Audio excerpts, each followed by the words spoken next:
శివపార్వతుల స్వరూపము అర్ధనారీశ్వరుడు కింద ఒకటిగా కలిసి ఉండి పై నువ్వు రకం తీసుకో, రెండు వేరుగా ఉంటాయి.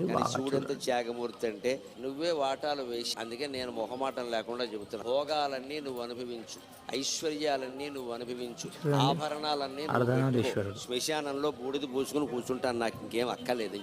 ఎప్పుడైనా అన్నదమ్ములు వాటాలు వేసుకునేటప్పుడు అన్నగారు కానీ తమ్ముడు కానీ ఇలా మాట్లాడితే వారి భార్యలు వారిని అలా మాట్లాడిస్తే తక్షణం కృతయోగం వస్తుంది. వెంటనే అనుమానం.